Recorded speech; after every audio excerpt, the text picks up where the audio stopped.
não gravar a aula. Queria avisar aqui. Pronto, agora sim, agora iniciou a gravação, tá tudo certinho. Muito obrigado pela lembrança. Bom, aproveitar que está gravando, gente, lembrem-se sempre de acessar o grupo, acho que o coordenador de vocês, o professor Vitor, tem um grupo de WhatsApp, né, que chama Grupo da Coordenação, que ele costuma passar recados constantes para os alunos, pelo menos para os representantes. Os representantes, eu tenho certeza que participam desse grupo. Eu não sei se todos os alunos participam, mas o professor Vitor pediu para lembrar vocês sempre que no começo de cada manhã, de cada dia, ele costuma dar mensagens e informações importantes. Eu não sei quais são os recados que ele passa para vocês, são diferentes dos meus, por exemplo, mas lembrem-se que às vezes tem semanas que vocês têm prazos para entrega de trabalhos, às vezes tem semana que vocês têm prazos para realizar algumas atividades de AVA, algumas obrigações com disciplinas interativas, coisas que dependem do acesso à plataforma por vocês, alunos. Então, eu estou só reforçando esse pequeno recado para lembrar vocês que mantenham as vidas online de vocês junto do AVA, da plataforma. Procurem acessar constantemente, realizar as atividades para que vocês evitem problemas aí futuros com nota ou qualquer coisa assim, tá? Então, estou só retransmitindo aqui o recado do professor Vitor. Então, agora vamos voltar a nós aqui. Tá? Então, eu já vou perguntar se alguém ficou com dúvida, não se preocupem. Eu vou emendar a aula da semana passada com a de hoje. A gente vai discutindo aqui em cima do livro e eu acho que fica mais prático a gente ir trabalhando assim. À medida que for aparecendo algum conceito ou outro interessante, eu paro, abro um slide, ponho uma figura, uma imagem, e a gente vai construindo a aula juntos aqui de uma forma mais interativa. Eu acho melhor do que ficar passando um monte de coisa pré-pronta para vocês, tá? Então, quando o livro começa aqui na unidade 4, né, e o tema principal dessa unidade 4 é biotecnologia, dentro da disciplina de microbiologia, né, porque biotecnologia não tem limite, né, se a gente for parar para estudar isso. Então, o livro aponta para a gente alguns aspectos. Eu sei que está pequenininho a tela, gente. Eu posso até aumentar, vai. É que eu queria passar mais rápido essas palavras aqui. Deixa eu ver aqui. Cadê o zoom aqui? Vamos pôr na largura aqui. Então, o livro aponta para a gente aqui alguns aspectos a serem abordados. Perdão, cadê?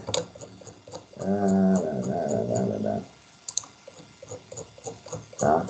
Que para a disciplina de microbiologia, então, a gente compreender aquela relação da microbiota, ou seja, todos aqueles micro-organismos que a gente vem estudando aí desde o começo do semestre, com o sistema imunológico. Foi exatamente aquele bate-papo que a gente teve na semana passada. Então, assim, vocês terão disciplinas específicas para imunologia, como eu falei para vocês. Vocês vão ter duas, pelo menos.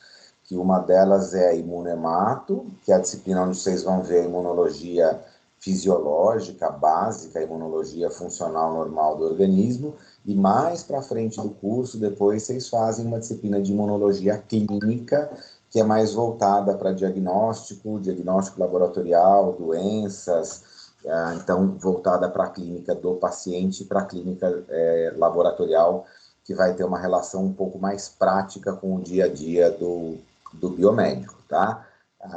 Só que na semana passada, como vocês ainda não tinham tido nenhum tipo de ideia do funcionamento do sistema imunológico, a gente conversou um pouquinho, então, a respeito desse sistema imunológico. Então, essa próxima parte do livro de vocês aqui, que começa, que é justamente a primeira sessão, tá?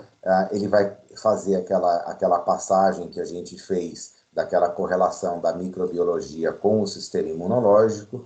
Claro que depois disso, o sistema imunológico é aquilo que eu falei para vocês semana passada, quanto mais se conhecia, mais fácil ficava se conhecer cada vez mais, e a gente sabe que, mesmo ele tendo sido inicialmente estudado por conta da microbiologia, hoje a imunologia é uma ciência não só celular, mas também uma ciência molecular, de proporções enormes e completamente desvinculada hoje da microbiologia, tá? Mas, assim, para que pelo menos vocês tivessem uma ideia do que é a imunidade inata, a imunidade adquirida mediada por células ou mediada por anticorpos, né, que é a celular e a humoral, o que é um linfócito, o que é um antígeno, o que é um anticorpo, né? Então a gente tinha que passar aí nessa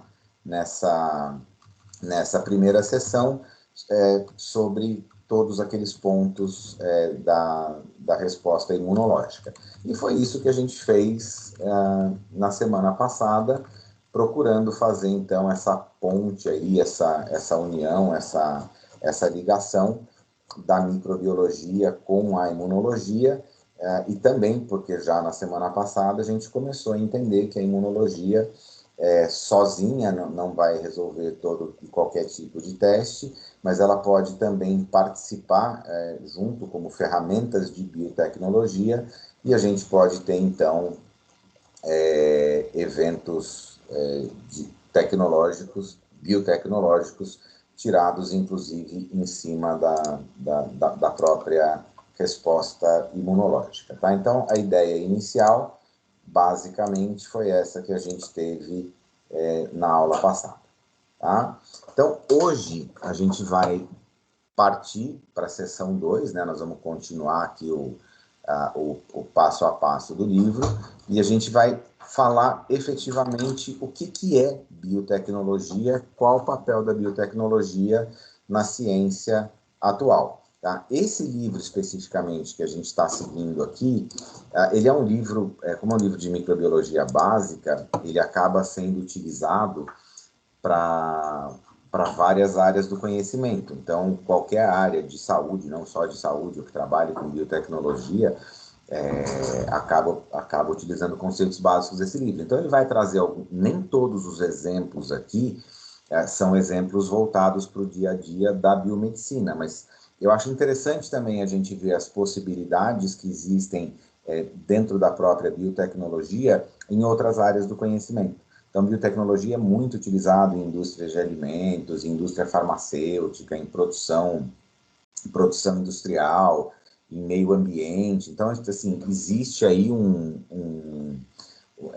uma riqueza, uma variedade, uma gama de detalhes aí enorme quando a gente pensa em biotecnologia. Então, hoje acho que é mais um bate-papo assim, cultural, de informação, de troca de ideia, do que efetivamente uma aula modelo, assim, de ensinar alguma coisa muito, muito maluca para vocês. Então, antes da gente começar a falar sobre biotecnologia, alguém ficou com alguma dúvida, alguma curiosidade com relação ao sistema imunológico, com relação àquele bate-papo que a gente teve na semana passada? Alguém quer fazer alguma pergunta?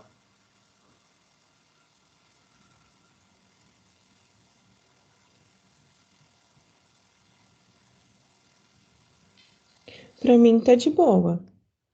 Tá.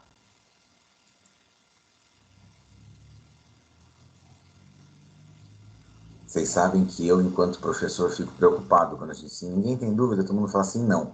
Das duas, uma. Ou eu dei uma aula péssima e vocês não entenderam nada, e aí não teve nem dúvida para fazer, ou então, digamos que minha aula não tenha sido horrível, vocês foram horríveis porque não estudaram. Gente, não é possível a gente não ter dúvida quando a gente aprende uma coisa nova. Ouvir falar de imunologia e não ter dúvida é um negócio impossível. Tô brincando com vocês, mas eu sempre vou dar um puxãozinho de orelha. Estudem, tá? Aquela velha teoria de aula dada, aula estudada, não só na minha matéria, para qualquer uma, a vida inteira de vocês. Importante que vocês estudem, tá? A imunologia costuma gerar muita dúvida. Eu conto isso, não sei se já contei para vocês, vocês estão ficando velho, chato, que repete história, mas o dia que eu sentei numa sala de aula, eu estava fazendo faculdade, mesmo jeito que vocês, imunologia na minha faculdade era no primeiro ano.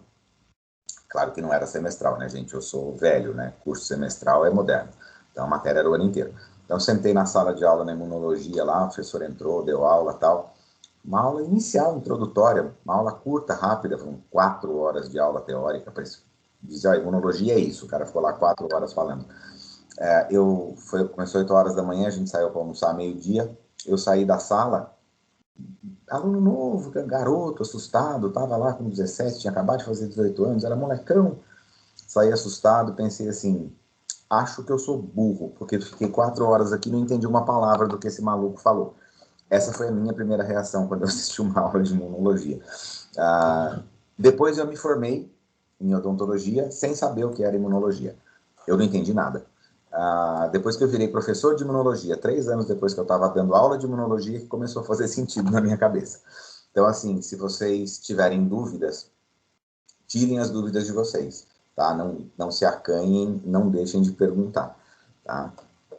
É claro que eu estudo imunologia há 30 anos, então faz 30 anos que eu estou tirando as minhas próprias dúvidas e eu continuo tendo dúvidas, tá? Então, vamos lá. Muito bem. Então, cadê? Estamos aqui no livro, tá? Então, biotecnologias e atualidades, tá? Então, esse início aqui, o livro de vocês tem lá aquela situação geradora de aprendizado, que eu estimulo sempre vocês a lerem e tudo mais, tal, não vou ficar discutindo muito isso aqui. Ele está querendo fazer diagnóstico com esclerose múltipla, tá? No final das contas, a pergunta assim, como é que a gente pode tratar a esclerose múltipla utilizando conceitos de biotecnologia, tá? Essa é a grande pergunta que ele faz aqui, tá? Então, para que a gente consiga começar a responder essas questões, a gente primeiro precisa saber o que é biotecnologia, né? Então, existe alguma definição, existe algum conceito? Então, assim, existe, tá? A Organização das Nações Unidas tem uma definição para biotecnologia, tá? E vocês vão ver que é uma definição super ampla, super genérica. Ela pode servir para um monte de coisas diferentes. Então, o que a ONU considera como biotecnologia? Diz que qualquer aplicação tecnológica que se utilize de sistemas biológicos ou organismos vivos ou derivados de organismos vivos para fabricação, modificação de produtos ou processos de utilização específica.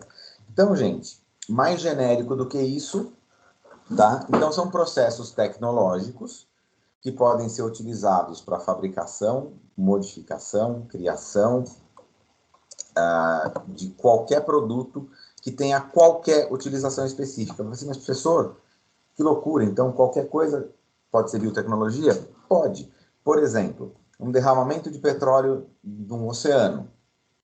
Tem como a gente usar a biotecnologia para combater isso? Tem. Existem bactérias específicas, por exemplo, que destroem petróleo. Aí você vai de propósito numa determinada área e coloca aquelas bactérias ali. Então você está fazendo o quê? Utilizando seres vivos, bactérias, para fazer uma alteração de um produto, de um acidente, de um desastre ambiental. É biotecnologia? É um emprego de seres vivos, nesse caso bactérias, como tecnologia. Nossa, mas então, se eu fizer a mesma coisa para tratamento de água e esgoto, tratamento microbiológico ou de resíduos químicos, isso é biotecnologia? É. Professor, mas e se eu pegar então um fermento e colocar no pão, fermento biológico? É biotecnologia? A mais antiga de todas. Fermento é. Então a gente pode usar isso na indústria dos alimentos? Pode. Trocentas aplicações. Agora, quando a gente vai chegando na área da saúde, biotecnologia pode ter outros empregos mais específicos. Algum de vocês é capaz de dar um dos exemplos mais comuns que a gente tem de biotecnologia em saúde? Primeira coisa que vem à cabeça de vocês. Produção de insulina. Pode ser, essa é mais sofisticada, mas é perfeito, é um exemplo perfeito. Antes disso, vacina. Não é pegar um micro-organismo vivo, colocar num ser humano para desenvolver proteção, para desenvolver defesa? Isso é biotecnologia. Tá? E claro que, à medida que as tecnologias, técnicas e tecnologias vão evoluindo, a gente consegue fazer cada vez vacinas mais modernas, mais sofisticadas, ou o emprego de micro-organismos na fabricação de produtos, por exemplo, como a insulina humana. Então, existem aí gamas gigantescas de aspectos. E para vocês, na biomedicina, vocês conseguem dar um exemplo de como a gente pode trabalhar com biotecnologia em análises clínicas, por exemplo?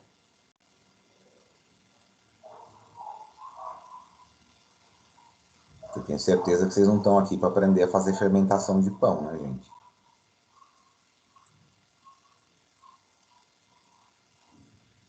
Senão vocês estavam na gastronomia ou na nutrição.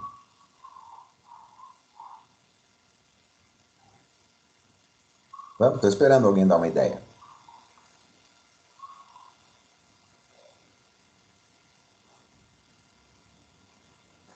Vamos lá, gente. 24 pessoas na sala.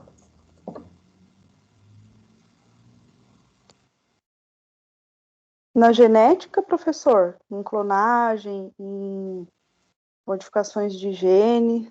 Pode, mas pode. O biomédico tem até um papel razoável, importante nesse aspecto, mas assim, eu estava tentando puxar um pouco a sardinha mais para análises clínicas mesmo, não para a vida do biomédico que seja aquele super pesquisador, aquele cara que está escrevendo artigo, vai publicar não sei onde. Claro, pode. As manipulações genéticas, todas elas são baseadas em modelos biológicos, modelos laboratoriais biológicos, que você pode efetivamente fazer trabalhos de pesquisa. É área de competência da biomedicina, não é exclusivo da biomedicina, mas sim. Agora, vamos tentar trazer para um dia a dia mais palpável, vamos pegar assim, para efetivamente área de análises, tá? Acho que a Júlia levantou a mão, talvez queira falar. Pode abrir o microfone, manda ver aí. Coloração. Coloração, não, porque coloração é química, coloração não é bio. Então, não é aplicação de biotecnologia. Ó, a biotecnologia é a gente utilizar o modelo vivo para ter o nosso resultado. Tá? Não é eu pegar um corante químico para enxergar uma bactéria. Coloração é processo químico, não é bio. A gente está enxergando uma célula viva, mas não é um processo que a gente usou a célula viva para ter o produto. É só a gente prestar atenção aqui, ó, na própria definição, tá? Então a gente vai utilizar um sistema biológico ou um organismo vivo ou um derivado de um sistema biológico de um organismo vivo, ou para fabricar, ou para modificar, ou para criar processos de utilização específica. Então, dentro dessa definição, a gente pode pegar um sistema biológico. Então, vamos escolher um sistema biológico. Então, eu vou sugerir um sistema biológico para vocês aqui, para a gente ir construindo juntos esse raciocínio. Então, vamos pegar aquilo que a gente viu na aula da semana passada, o sistema imune. O sistema imune é um sistema biológico, não é? Não são os seres vivos, os animais. Então, assim, todos os mamíferos, todas as aves, peixes, répteis, até anfíbios têm sistema imunológico, diferente do nosso. O da ave é muito parecido. Dos outros animais é diferente, mas enfim. Os seres vivos têm um sistema imunológico. Então, é um sistema biológico, certo? Então, nós já escolhemos o nosso sistema biológico, vamos pegar o sistema imune, que foi o que a gente viu na aula passada. E vamos fazer o que com esse sistema imune agora? Vamos fabricar alguma coisa com o sistema imune? Podemos. Vamos modificar algum produto? Podemos. Mas não é mais fácil a gente fazer um processo de utilização dentro do laboratório de análises clínicas? Então, eu não posso pegar um modelo vivo, um modelo biológico, a resposta imunológica, e levar essa resposta imunológica para dentro do laboratório e fazer uma reação, um teste, uma análise usando a ideia da imunologia dentro da bancada do laboratório? Posso. E é exatamente isso que, dentro de um laboratório de análises clínicas, vocês vão fazer quando vocês estiverem fazendo reações. Eu não sei se alguém aqui de vocês já trabalha faz estágio, trabalha em laboratório de análise, ou já teve contato com isso ao longo da vida, mas, por exemplo, um teste de diagnóstico, que a gente vai fazer medição de antígeno, de anticorpo, uma contagem celular, uma citometria de fluxo, mensuração de hormônios, enzimas, proteínas. Como é que faz isso? Ah, professor, põe na máquina, aperta o botão. Isso não é resposta, né? O que acontece dentro daquela máquina que está fazendo o exame? Aquela máquina está imitando um modelo do sistema imunológico. Claro que não é na aula de hoje que a gente vai aprender isso. Essa é a terceira etapa lá da imunologia lá na frente, que é a imunologia clínica, que vocês vão aprender lá na frente. Mas como vocês estão, na maior parte de vocês aqui no começo do curso de vocês, eu acho importante que vocês entendam o porquê que vocês estão sentados aqui agora. Tem até alunos de primeiro semestre aqui falando assim, mas o que esse maluco está falando de biotecnologia e laboratório de análises clínicas? Gente, da porta para dentro de um laboratório de análises clínicas, 90% do que acontece são técnicas e ferramentas de biotecnologia. Tá? Por exemplo, na indústria farmacêutica, foi citado lá como exemplo, não lembro qual foi a colega aí que falou da produção da insulina. Pode ser para a produção de um monte de medicamentos. A gente pode utilizar de biotecnologia para desenvolver mais biotecnologia. Vamos pegar no mundo atualmente, está até ficando cansativo, as pessoas não estão nem falando mais, mas vocês lembram que tem uma tal de uma pandemia de coronavírus, né? Vocês já ouviram falar disso no último período por aí, né? Qual foi a grande novidade científica que a biotecnologia pôde oferecer para a gente só pensando nessa pandemia?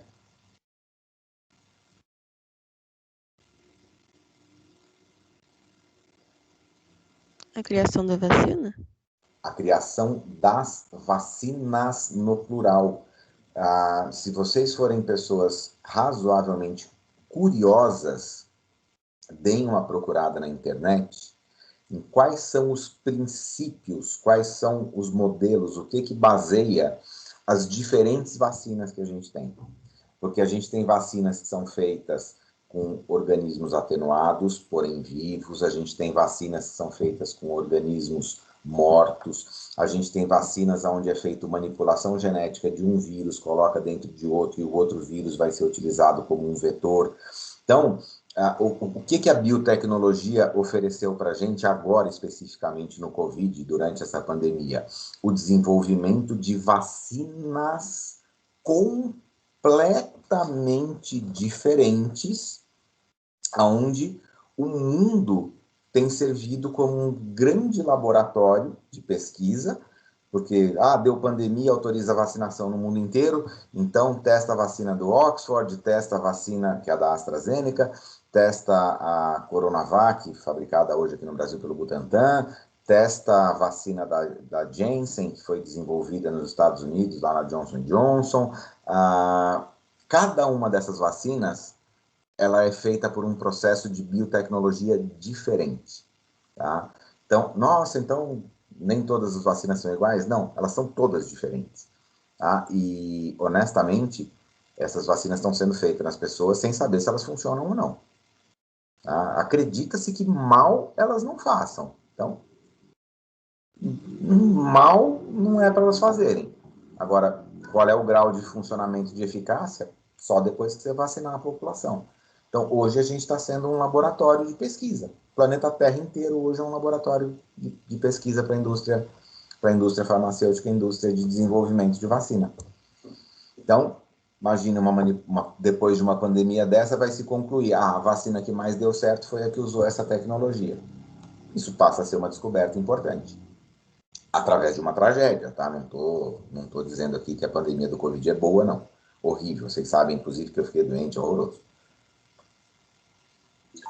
Tá? Então, estou só comentando isso com vocês para trazer tudo isso para os dias atuais, tá? Esse livro, quando foi escrito, por exemplo, não tinha Covid. Esse livro é muito antes do Covid, tá? Então, estou trazendo esses exemplos mais atuais aqui só para ir montando e ilustrando aqui, tá? Então, historicamente, aonde começa a biotecnologia?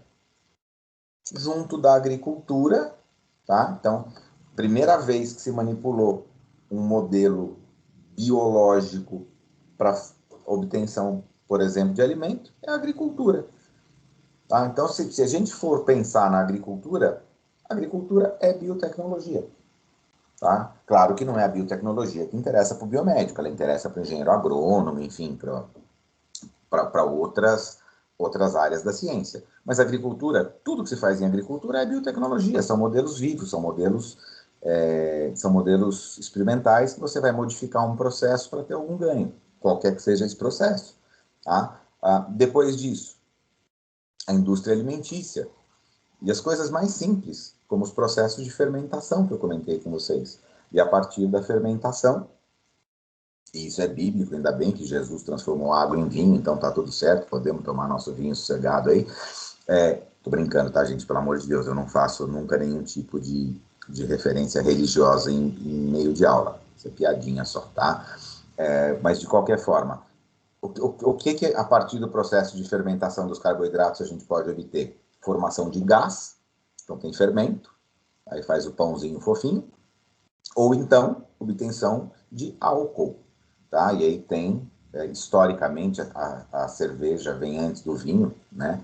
Mas não importa se você gosta mais de cerveja, mais de vinho, mas, historicamente, esses processos de fermentação, eles começam, então, a modificar os alimentos, e a gente tem processos simples, como fabricação de pão, obtenção de bebidas alcoólicas, quer seja cerveja, quer seja vinho, depende da sociedade que você vai estudar, tá? São processos de biotecnologia? São simplérrimos, processos básicos, mas são processos de biotecnologia. E em cima disso, em cima dessa ideia, em cima desse raciocínio, é que a gente vai entendendo e vai construindo aí os diferentes modelos e as diferentes ferramentas que a gente tem de biotecnologia, tá? Claro que para cada área do conhecimento a gente pode utilizar isso em situações diferentes, tá? Aí o livro até faz aqui, dá uma sugestão para ler um artigo, tal, História da Biotecnologia, um artigo aqui publicado em 2005, tal. Vocês dão uma olhadinha nos artigos, tá? Então, o que a gente sabe? Que essa área ela é absurdamente ampla, tá? A gente fala em biotecnologia em áreas do conhecimento que nem passam na nossa cabeça. Imagina, a gente teria que conhecer tudo do mundo para saber aonde que vai interferir com biotecnologia. Vocês acham que a gente conhece engenharia de materiais, engenharia aeroespacial, tratamento de meio ambiente, de água, de esgoto? Biotecnologia pode ser utilizada em qualquer coisa. Tá? A gente pode... Eu posso dizer, por exemplo, agora, na odontologia, começou um modismo recente, que está se falando em biomimetismo, que são biomateriais, materiais são tecnologias de fabricação de materiais para uso odontológico, que são cópias dos materiais naturais, para como se a gente fosse mimetizar e devolver para o paciente um material com as mesmas características do material biológico que aquele paciente perdeu, os materiais do dente, por exemplo. Como se a gente conseguisse reconstruir dente de uma forma artificial. Tá? Uma das coisas que eu mais tenho estudado em odontologia restauradora, que é a minha especialidade, são os biomateriais e as técnicas de biomimetismo. Tá? E pode parecer, nossa, mas que loucura, professor maluco e tal. Não, não é, gente. É o que eu falo para vocês. Eu tenho 28 anos de formado. Chega um paciente no meu consultório, ele usa internet, usa rede social, que é um grande problema, porque rede social normalmente aparece um monte de bobagem, né? Mas a gente tem que estar preparado para responder. Então, se um paciente me chega e fala assim, doutor, tem um biomaterial assim, estava lendo aquilo, porque o bisfenol da molécula do plástico, que é tóxico, não sei o quê, como é que é o material que você usa? Se eu dou uma gaguejada, eu perco a confiança daquele paciente, eu perco o meu paciente. Tá? Então, a gente tem que estar preparado para exercer a nossa profissão no dia de hoje, não no dia de 30. Se eu fosse o mesmo dentista que eu era 30 anos atrás, eu estava morto, eu estava fazendo restauração de amálgama ainda, tá? Não tem jeito. Então, eu, claro, não vou ficar dando exemplo de odonto aqui para vocês, porque vocês devem ter zero de interesse nisso, vocês estavam fazendo odonto, não estavam fazendo biomedicina, mas é que dentro da área de cada profissão nossa, a gente vai acabar convivendo, a gente vai acabar lidando com biotecnologia no dia a dia. Tá? O que o livro está comentando aqui só com vocês é que a biotecnologia ela pode ser utilizada em coisas que, como a gente não estuda, a gente nem imagina. É a mesma coisa se eu perguntar aqui para vocês, alguém já tinha ouvido falar em biomimetismo de materiais odontológicos? Provavelmente não, tá? Mas isso foi só para dar um exemplo de alguma coisa que eu achei que talvez vocês não tivessem ouvido falar, tá?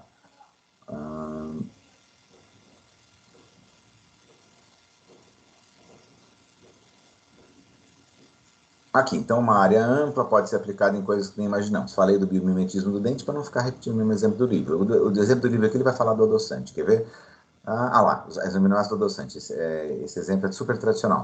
Então, quando você vai fabricar o adoçante, que é o aspartame, ele precisa, o aspartame, ele tem aminoácido na sua composição química. E para a obtenção desses aminoácidos, quem que faz isso na indústria de produção química?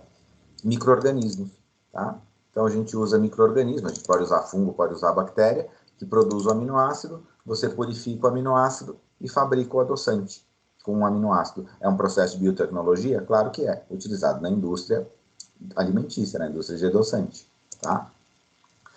Todo o processo de produção de vacina, tá? Aí ele fala assim, hoje temos 3 tipos de vacina. Na verdade, tem mais, tá? Tem mais do que 3, por isso que eu sugeri para vocês.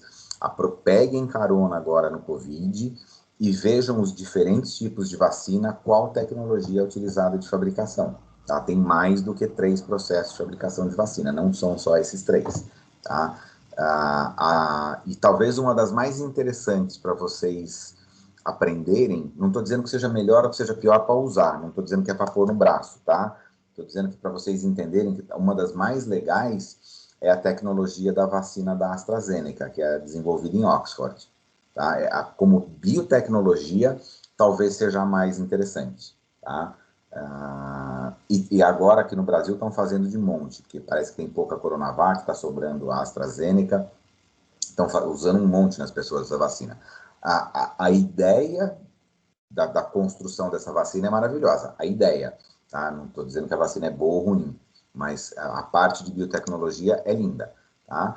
Então, basicamente, no processo de fabricação de vacina, tá? A gente pode ter os antígenos, que a gente falou na semana passada, né? Que podem ser inativados ou atenuados, né? Então, a gente pode ter vacinas com antígenos inativados e atenuados.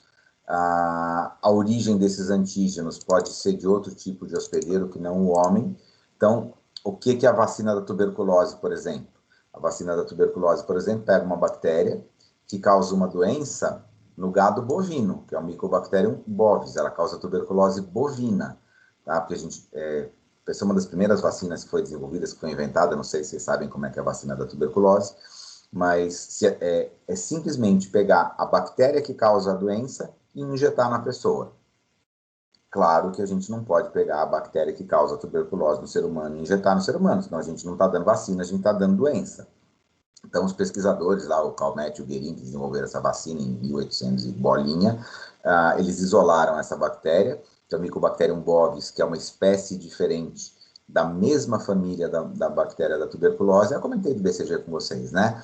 Atenuou aquela bactéria em laboratório, então ele foi cultivando, fazendo uma série de passagens em meio de cultura, deixando aquela bactéria com um aspecto de vida mais apropriado para laboratório do que para efetivamente seres vivos, e pegou aquela bactéria que é parente da bactéria da tuberculose e usou para fazer como vacina em seres humanos. E por acaso funcionou.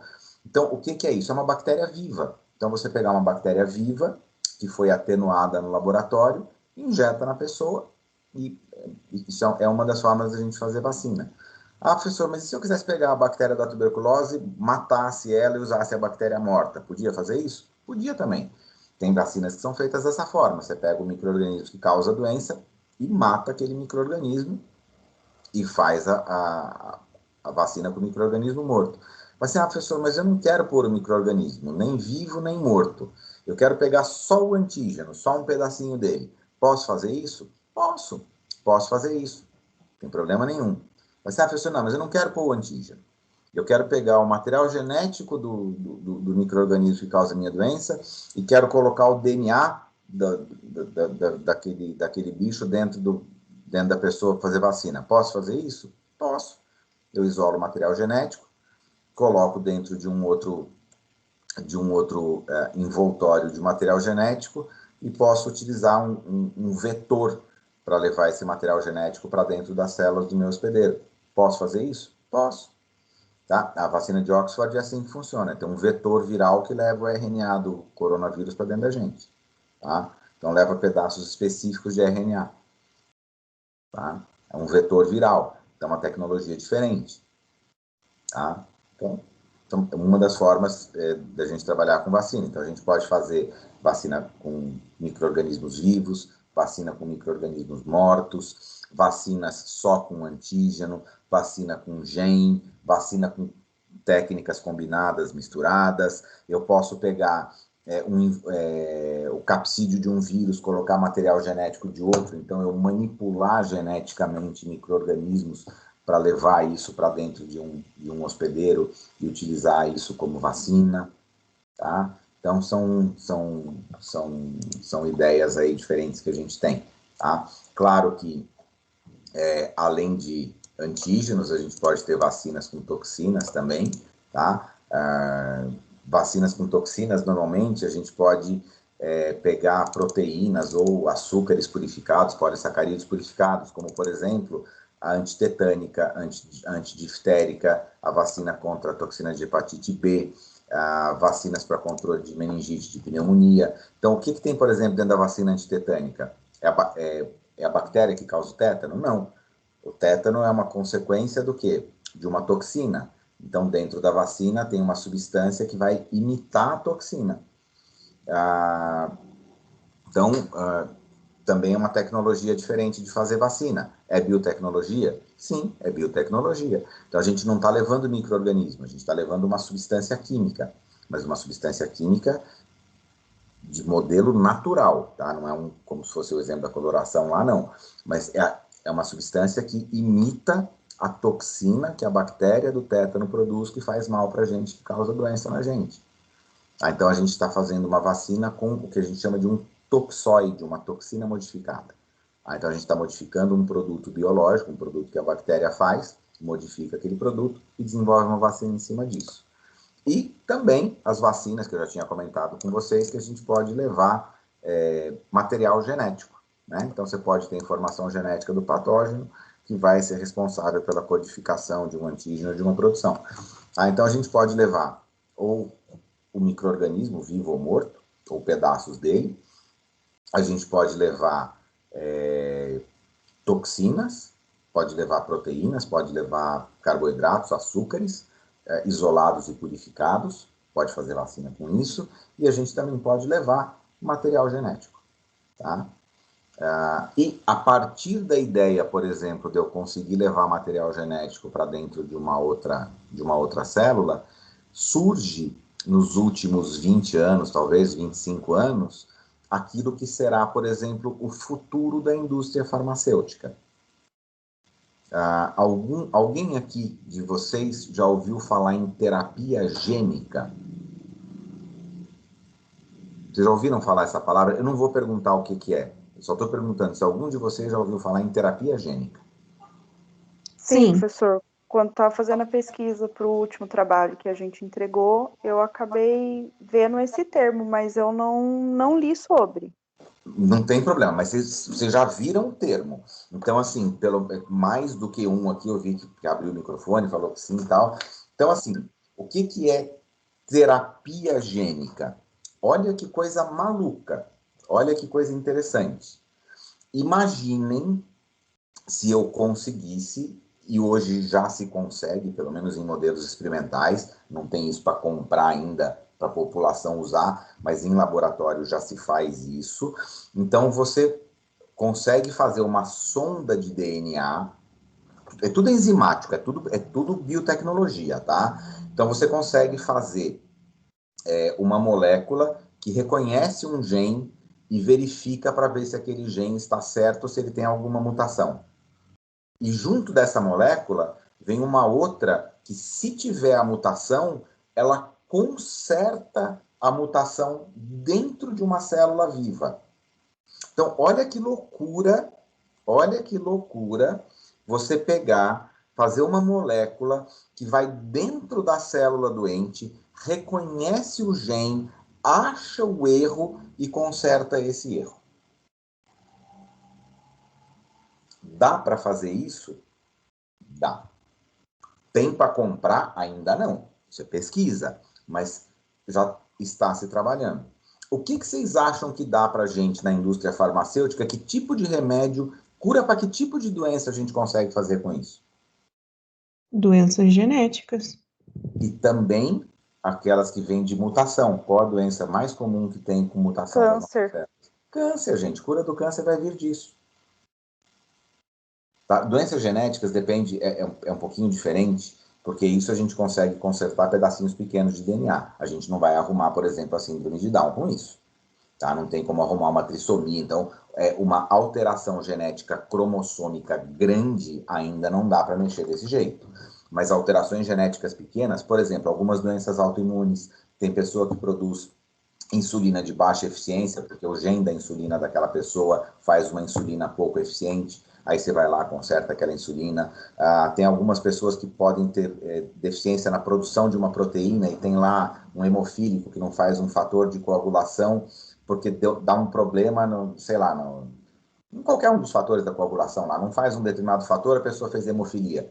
Mas ela não faz porque tem um erro genético, dá para consertar isso. Então, as aplicações para isso são inimagináveis. De novo, isso tem para comprar na Drogasil hoje, pelo não estou fazendo propaganda do Drogasil, tá dizendo farmácia, você vai lá na Drogasil e compra isso? Não.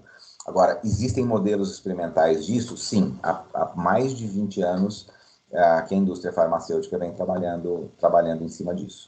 Aí, quando eu falo indústria farmacêutica, isso não é de ação exclusiva de profissionais farmacêuticos. Tá? Nesses grupos de pesquisa, é por isso que eu gosto de estimular sempre os alunos.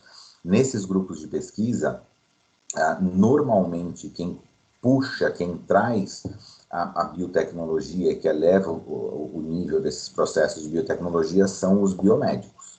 Tá? Então, o farmacêutico ele fica muito mais com a ideia do desenvolvimento do medicamento, e quem realmente faz isso acontecer são os biomédicos. Em tese, de todos os profissionais da área de saúde, quem mais deve conhecer biologia molecular, que é biologia molecular e genética, que são as bases para a área da saúde, são vocês, são os biomédicos. Tá? Então, vocês, ao longo do curso de vocês terão várias disciplinas que vão estar em momentos diferentes, com ideias diferentes, com pensamentos diferentes, permeando todos esses processos de biotecnologia e passando tudo isso para vocês. Tá? Então, aqui algumas ideias, tá? Ele sempre vai dando aqui, traz alguns exemplos. Então, biotecnologia no desenvolvimento de vacinas, tal. Claro, isso aqui é um artigo de 2010. Pode ler o artigo do livro? Leiam, é ótimo, vai estar bom, vai tudo. Eu hoje, se fosse ver pesquisa de vacina, leria as vacinas do Covid. Tá? Nós estamos vendo 10 anos depois aquilo que tem acontecido na prática com o desenvolvimento das diferentes vacinas atuais, tá? Então, ó, só para vocês terem uma ideia, tem uma tabelinha aqui, curtinha, tá? Só para vocês terem uma ideia, essa tabelinha curta. Mas, por exemplo, existem alguns produtos que são feitos aqui, alguns, tá? Isso aqui são só alguns exemplos, que são obtidos através daquilo que se chama de engenharia genética, né? Na verdade, engenharia genética, um termo que mais antigo, hoje a gente chama de biotecnologia, tá? Mas são produtos tirados aí da biotecnologia. Então, a gente tem, por exemplo, a antitripsina, tá? A antitripsina é um medicamento que é utilizado para tratamento de pacientes com enfisema pulmonar, e essa substância é produzida, por exemplo, em ovelhas que foram geneticamente alteradas. Então, você altera a base genética de uma ovelha para que ela comece a produzir uma determinada proteína, antitripsina, que depois vai ser utilizada para o tratamento de um paciente que tem enfisema. Tá? Então, qual foi a ideia disso? Foi a modificação genética do animal. Por exemplo, proteínas para fazer matriz óssea. Tá? Hoje em dia, enxertos ósseos, eles são absolutamente comuns.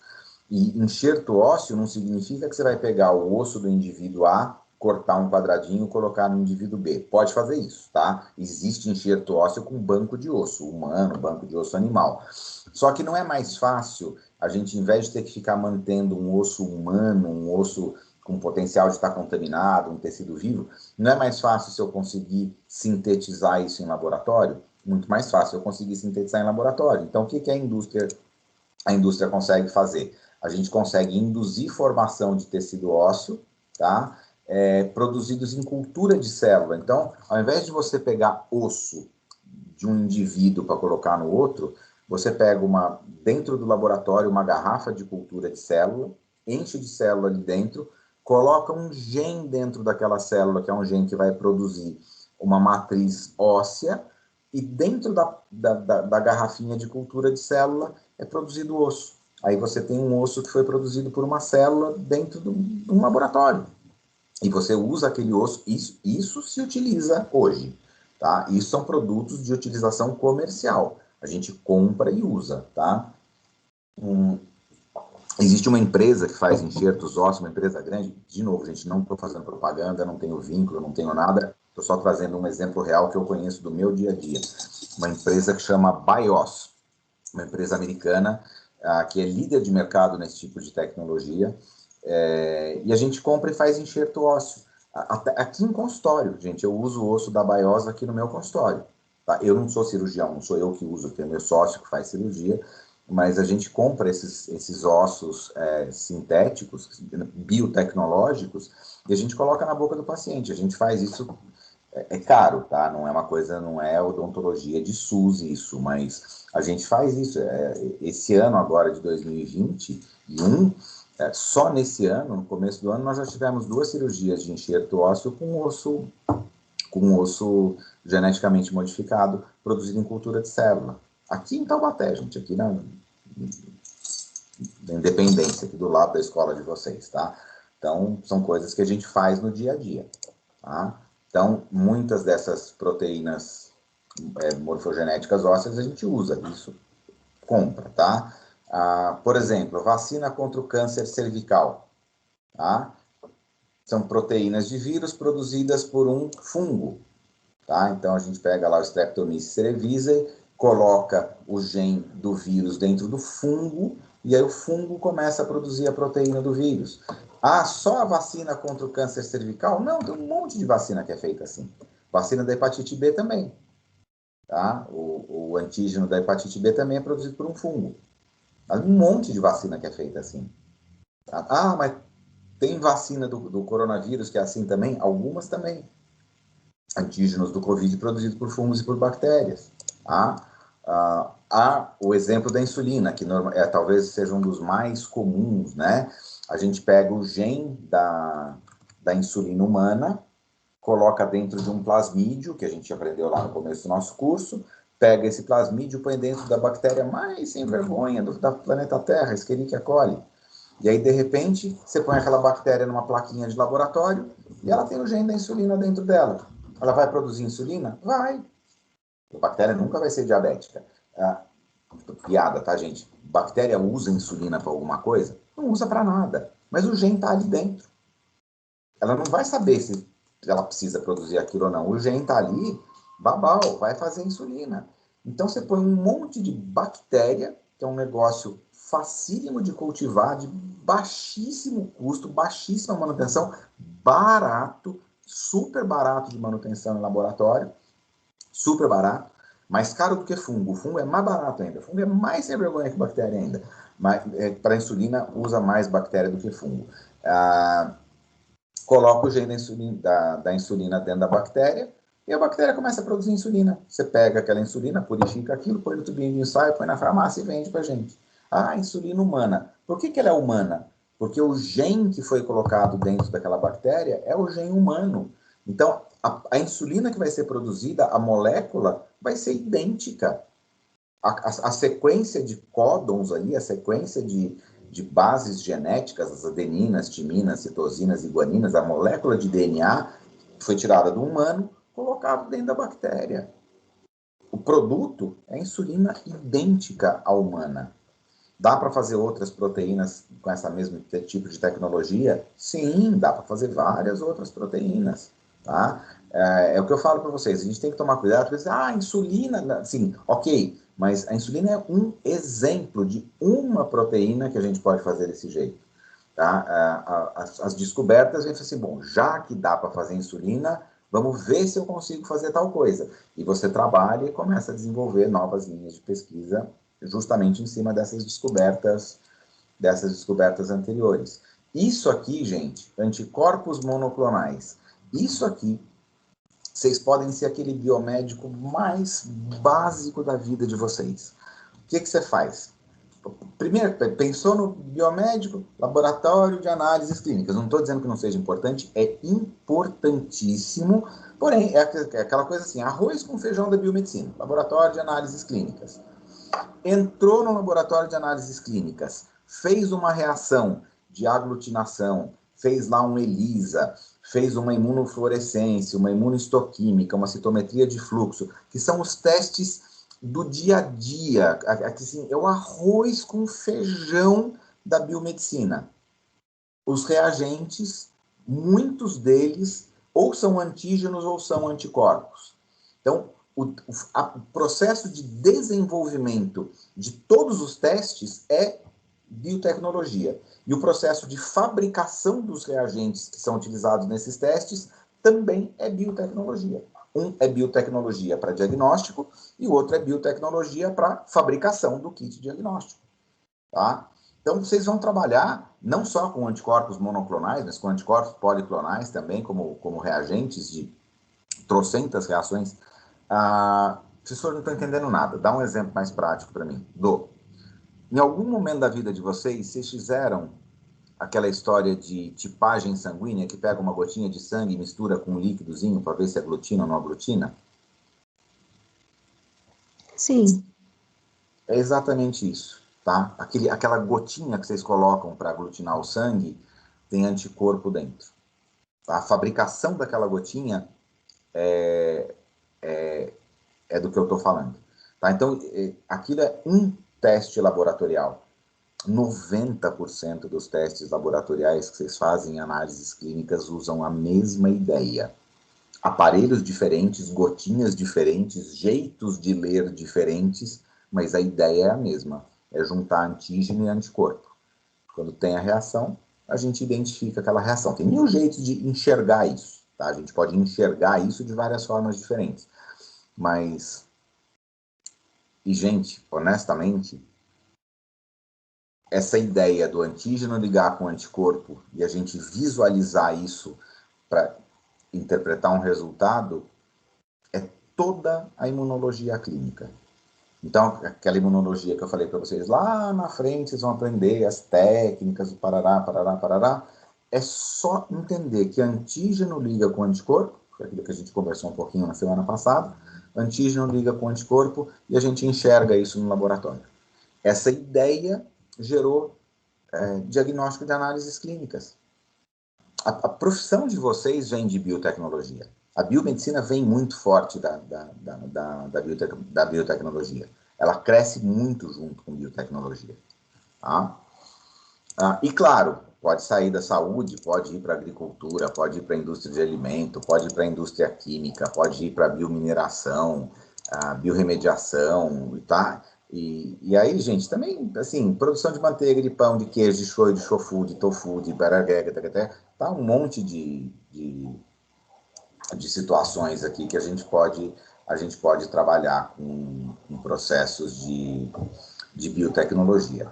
Não acho que seja mais interessante para vocês ficar aqui explicando como é que funciona a biorremediação, coisas desse gênero, mas dá para fazer, tá? Então, o que é interessante para vocês pensarem dentro da área da saúde, principalmente na área da biomedicina, procurem conhecer processos de biotecnologia que são envolvidos nessa área, tá? Tanto na área de diagnóstico, que é onde o biomédico normalmente atua mais, mas também na área de tratamento, porque existem muitas terapias, desenvolvimento de tratamento de muita doença, tratamento e prevenção, né, de muita doença, que é feito em cima de ferramentas ferramentas e processos de biotecnologia, tá?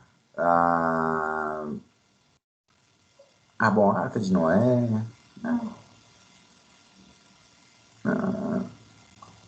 tá, tudo bem. Não tem muito como escapar, vamos ter que falar um pouco de agricultura mesmo. Desculpem, gente, isso faz parte do livro, tá? Não acho que seja significante para vocês, mas faz parte do livro.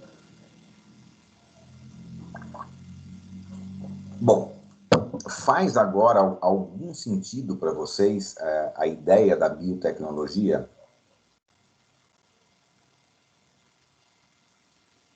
De alguma forma mudou, que não é simplesmente a gente usar um corante para enxergar uma bactéria?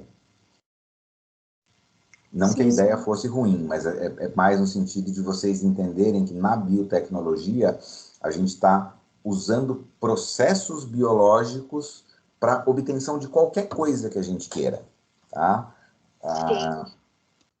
Então, dentro disso, gente, abre um mundo de possibilidades, tá?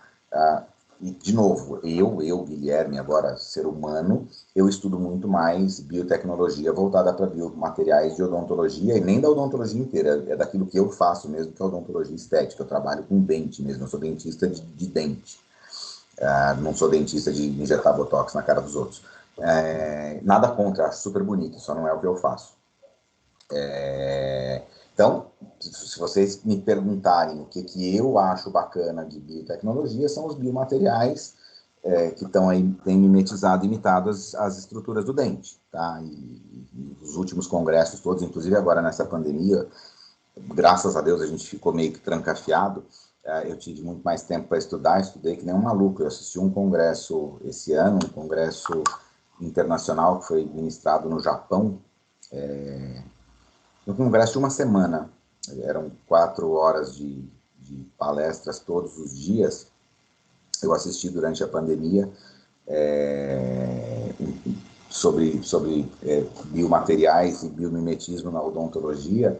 Um negócio assim, é coisa da gente ficar maluco, e são produtos que tem para comprar, não é coisa que é a pesquisa científica maluca que há só, não, é coisa que você vai, compra o produto, põe na boca do seu paciente hoje, tá? Alguns deles, depois que eu fiz esse congresso, alguns deles até tenho aqui no meu consultório, e já estou trabalhando com bastante sucesso com alguns deles. Então tem coisas assim, coisas que não são tão boas, mas algumas coisas que têm dado resultados muito legais no dia a dia clínico. Tá?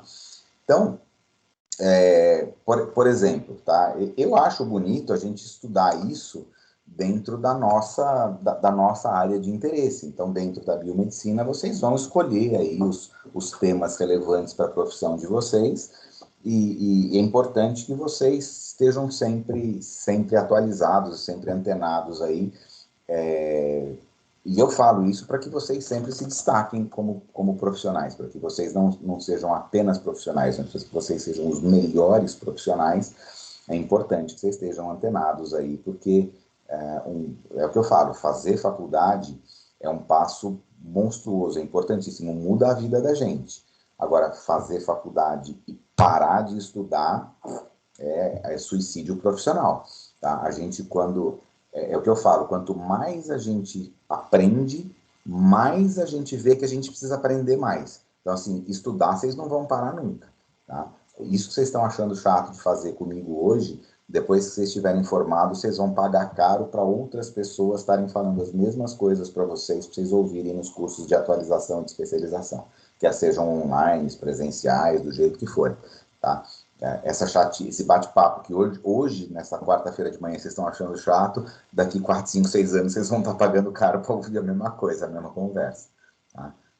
E eu brinco assim, porque eu também sou professor de cursos de especialização, dou bastante aula de especialização. E o aluno de graduação não acredita, é quase igual a hora da especialização e da graduação. A diferença é que na graduação vocês não prestam atenção. Só muda isso.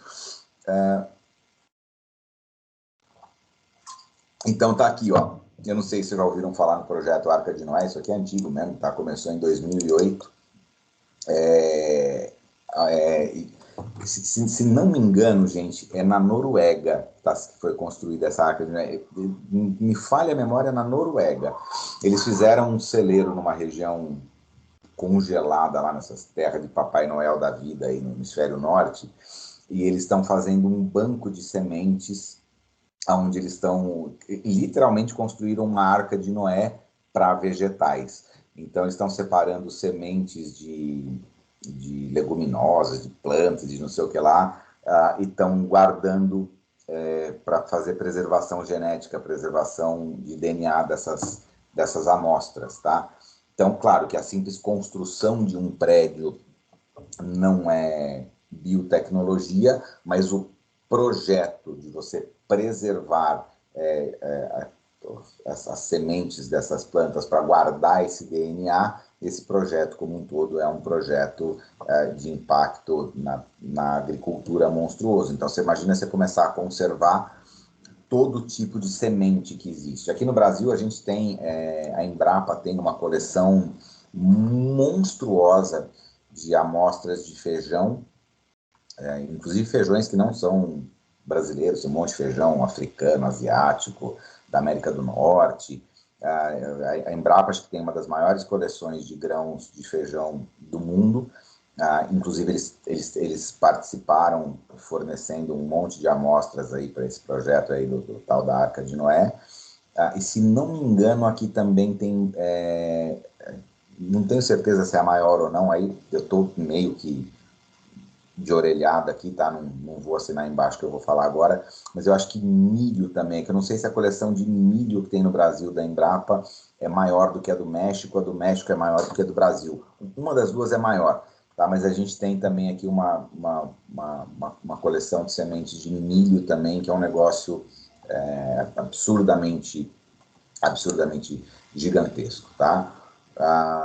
Então, agora, por que é importante você, na indústria alimentícia, na agricultura, conhecer e entender as diferenças genéticas dos diferentes grãos?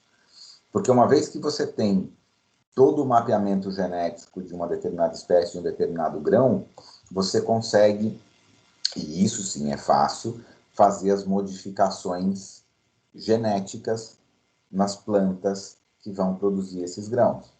Como é que chamam essas plantas que foram geneticamente modificadas? Transgênicos. Os próprios transgênicos. Então, a gente pode mudar um gene, mudar uma posição de DNA e a gente ter uma planta transgênica. Qual é a vantagem da gente ter uma planta transgênica? Aqui nesse quadro tem algumas. Por exemplo, algodão geneticamente modificado e milho geneticamente modificado, com o gene BT. Tá? Então, elas têm um gene produtor de uma toxina, tá? Do Bacillus thuringiensis. E o que essa toxina faz? Ela mata os insetos que se alimentam das plantas. Então, você pega uma toxina que uma bactéria produz. Olha que coisa interessante. Você pega um gene de uma toxina que uma bactéria produz. O que essa toxina faz? Ela mata o inseto que come a planta. Então, se você pegar esse gene da bactéria e colocar dentro da planta, a planta vai produzir a toxina. Vai produzir a toxina. O que acontece se aquele inseto chegar na planta? O inseto morre.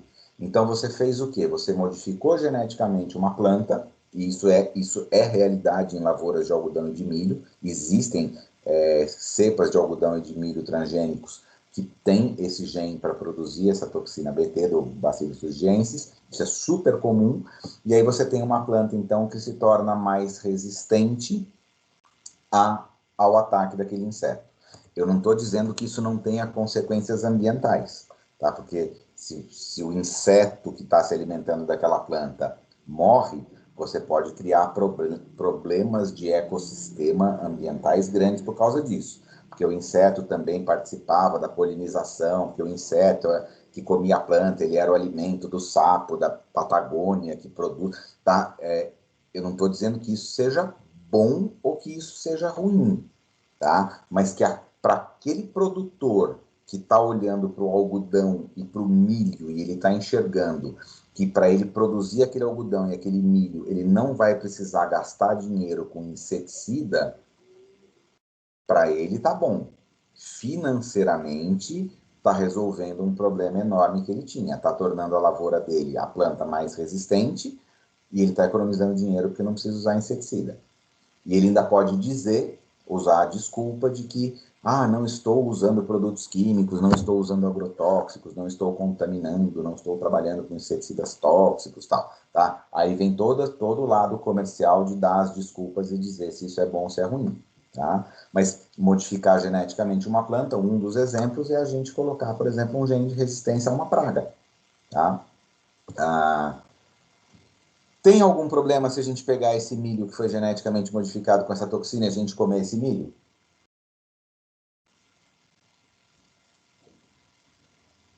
Alguém aqui não come alimento transgênico?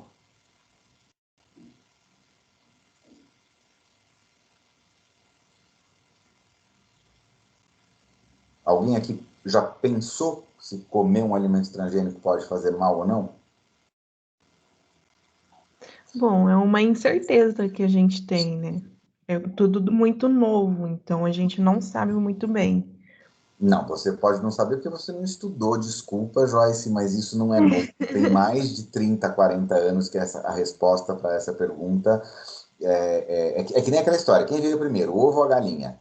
Tem resposta. E a ciência explica. Comer alimento transgênico faz mal? Tem resposta e tem embasamento científico para isso. E a resposta é: consumir o alimento não faz mal. Consumir o alimento, para quem consome, não faz mal. Porque o fato de ser transgênico significa só que teve uma modificação genética. O fato de ser transgênico significa que a modificação genética foi a modificação que eu quis, fui eu que fiz a modificação. Agora, existe modificação genética natural que acontece normalmente? Todo santo dia. São as mutações. Tá? Então, por que não tem um tipo de tomate só no mundo? Porque o primeiro tomate que apareceu sofreu mutação, foi mudando. Tem tomate verde, tomate mole, tomate italiano, tomate Débora, tomate não sei o quê, tomate para molho, tomate para salada. Começou com um tomate. Hoje tem trocentos tipos de tomate. Isso foi natural? Foi. Mas eu posso modificar isso no laboratório? Posso. 2 tomates geneticamente diferentes. Se eu mastigar, o que eu estou comendo dentro do alimento transgênico?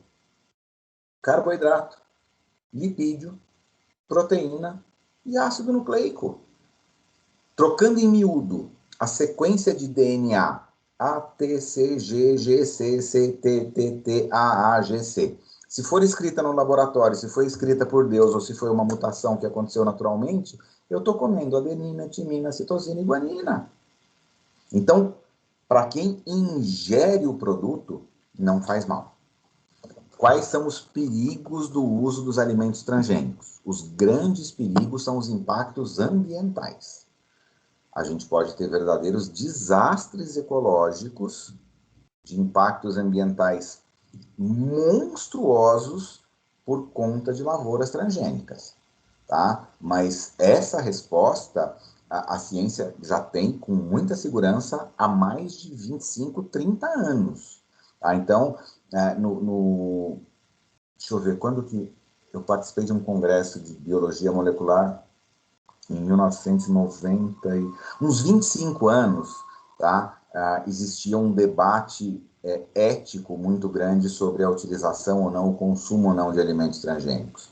Aqui no Brasil teve um congresso muito grande, por acaso foi no Instituto Butantan mesmo, há uns 20, 25 anos atrás, abordando esse tema, e já naquela época essas respostas ficaram bastante solidificadas, tá? Então, o fato da gente aqui, eu, Guilherme, a Joyce, o André, a Júlia, a Mariana, a Lerine, Vitória, individualmente a gente pode não saber essa resposta, mas que a ciência já respondeu isso para a gente há bastante tempo, já respondeu. Então, o consumo não é problemático. O perigo são os riscos ambientais. Aí a coisa é um pouco mais séria, tá? Bom, vamos continuar aqui mais um pouquinho, tem alguns outros exemplos aqui. Gente, de novo, eu estou passando para vocês as informações daquilo que a ciência fala. Eu não estou querendo doutrinar ninguém, eu não estou querendo mudar o jeito que cada um acredita ou pensa nas coisas. A única coisa que eu estou sugerindo, assim, a ciência muitas vezes responde, a gente pode utilizar da ciência como ferramenta para responder essas perguntas.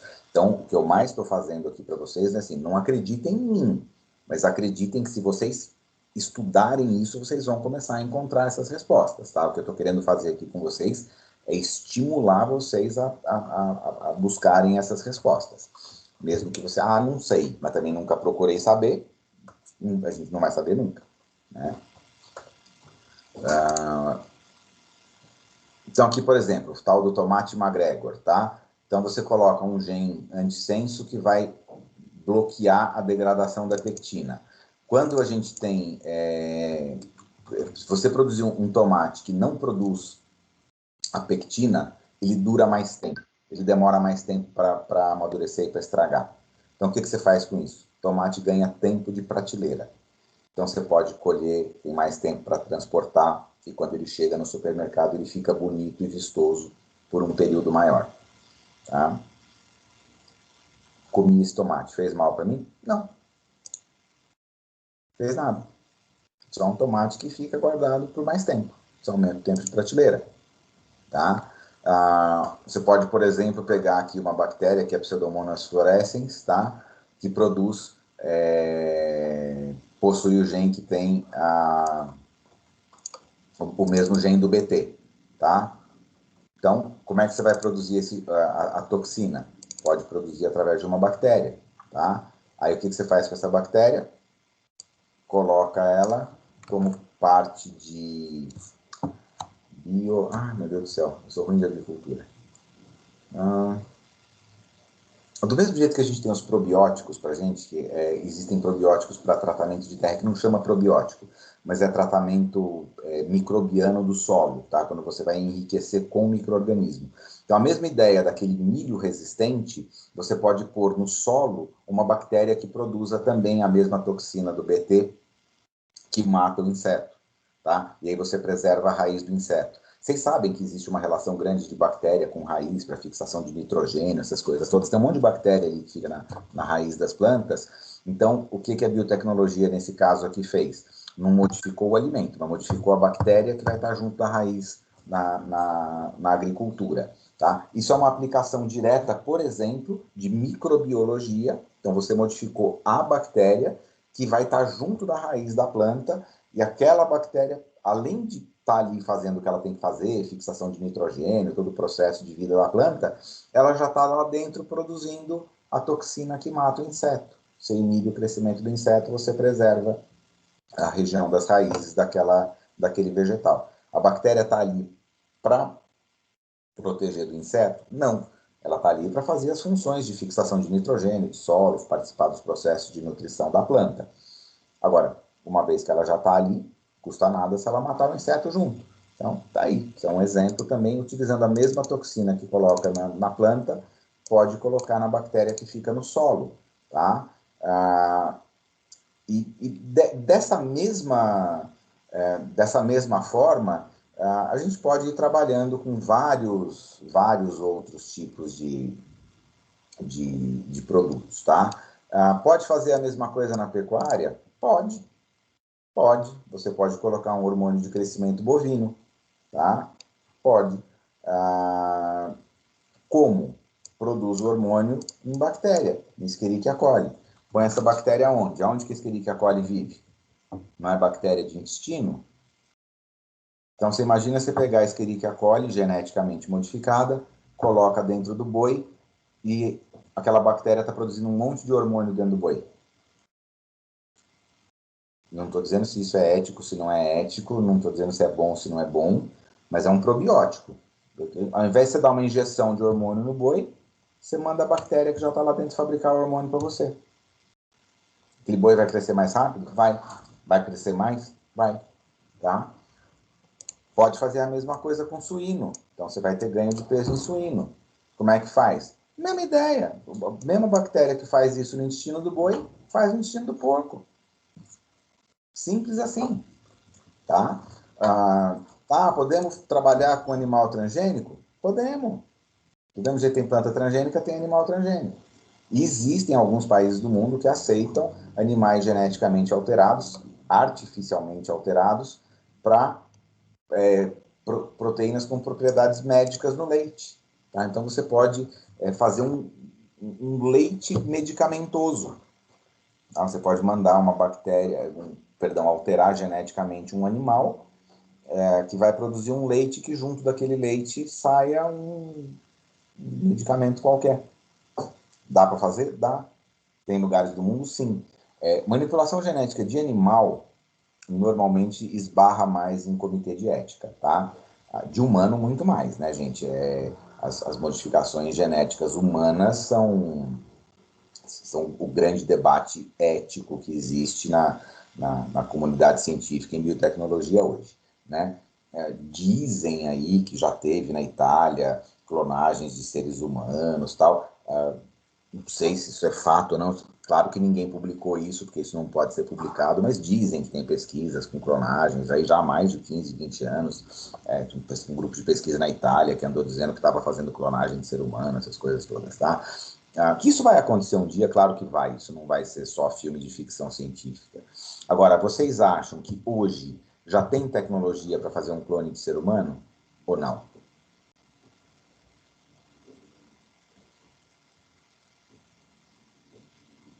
Eu acho que sim.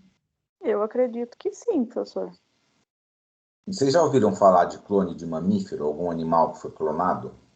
Ovelha A Dolly. ovelha Dolly. Quando que foi clonada a ovelha Dolly? Nossa, faz muito tempo, nem lembro. Então, olha há quanto tempo que a gente tem condição de clonar mamífero. Qual que é a diferença vou dizer eu, tá? Ser humano, eu, Guilherme. Pronto, eu com a ovelha Dolly. O mamífero do mesmo jeito. A tecnologia é a mesma. O processo... Esbarra na ética só, né? Eu, na verdade, sou pato, não sou ovelha, né? Meu sobrenome é pato, mas tô brincando. Gente, espera só um segundo, acho que minha esposa precisa dar um oi pra mim. Só um segundinho, dá um segundinho eu volto aqui, tá? Só um minuto.